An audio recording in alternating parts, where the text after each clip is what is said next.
Hello everyone, কেমন আছেন সবাই? আশা করছি সবাই খুব ভালো আছেন এবং সুস্থ আছেন।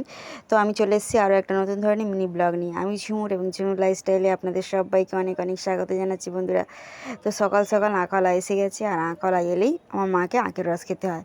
আমার তো ভালো লাগে, কিন্তু আমি অত খেতে পছন্দ করি না আখের রসটা বিশেষ করে। আমার মা আখের রস দেখলেই হয়ে যাবে, তো আমাকে বললো আখের গাড়ি দাঁড় করাতে, আমি দাঁড় করিয়ে দিলাম।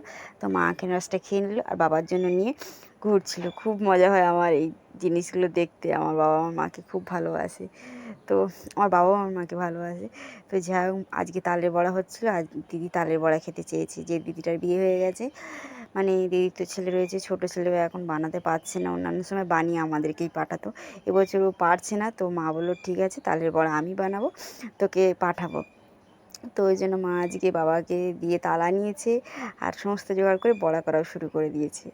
আর মায়ের কপালটা এতই খারাপ, কারেন্টটাও চলে গেছে। কারেন্টটাও মাকে সাথ দিচ্ছিল না, কি করব। আর আমার যেহেতু তালের বড়া খেতে ভালোবাসে, আমি মায়ের কাছে গিয়ে ভালোবাসা জমাতে শুরু করে দিলাম আর ক্যামেরা ধরতে শুরু করে দিলাম।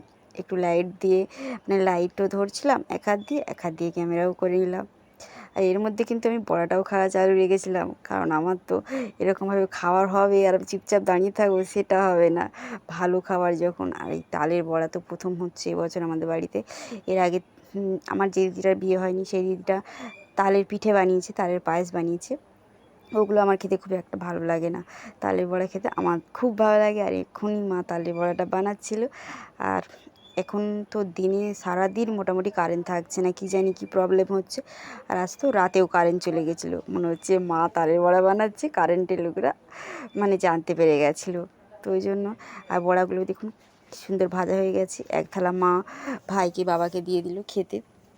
তালের বড়া ভাজতে ভাজতে মা বলছিল আগে এক টিফিন বক্সে প্যাক করে রাখবে দিদির জন্য, না হলে কে কোথায় খেয়ে নেবে। মায়ের ভয় লাগছিল, বিশেষ করে আমি তো একদম বসিয়ে দিলে সমস্ত প্লেট সাফ করে দেবো, এমনটাই ভয় মা পায় সবসময়। আর বিশেষ করে আমার ভাই তো আমাকে খেতেই দেবে না, বলে তুই খাবেই না। আমার ভাই আমার সাথে খুব মজা করে। তো হয়ে গেছে আমার মায়ের বড়া ভাজা। তো এখন আমি খাবো অনেকগুলো বড়া। দাঁড়িয়ে দাঁড়িয়ে এতক্ষণ বড়া খাচ্ছিলাম, আর ভালো লাগছিল না। এবার বসে শান্তি মনে বড়াটা খাবো, যদি কারেন্টটা এসে যায়। আর যেই মায়ের বড়া ভাজা হয়ে গেছিলো, অমনি কারেন্টের কাছে খবর চলে গেছে যে মায়ের বড়া ভাজা হয়ে গেছে। তো কারেন্টও চলে এসেছিলো। আর দেখুন অনেকগুলো বড়া হয়েছিল আজকে। তো এগুলো সব আমাকেই খেতে হবে। আমি তো বাবা ভাই ওরা আগে খেয়েছে, আমি তো অল্প কটাই খাচ্ছিলাম। আর এদিকে বড়ার ভিডিও করছি, এদিকে দেখুন বিড়ালটা আমাদের বিছানায় কি সুন্দর ঘুমাচ্ছে, আবার আমার দিকে তাকিয়েও আছে। এই সেই বিড়াল, মানে যার হাতে লেগেছিলো, এখনও হাতটা ঠিক হয়নি। ওকে ডেলি দিন সকালবেলা বাবা যখন বাড়ি থেকে বেরোয়, ওকে পাওয়া যায় না, না হলে বাবা তো নিয়ে যেতেই পারতো হসপিটালে। দেখুন কী সুন্দর তাকিয়ে আছে। আর তারপরে আবার কারেন্ট চলে গেল। কারেন্টটা জানতে পেরে গেছে যে এবার আমি বড়া খাবো, ওই জন্য চলে গেল। তো টাটা সবাইকে, ভালো থাকবেন সবাই।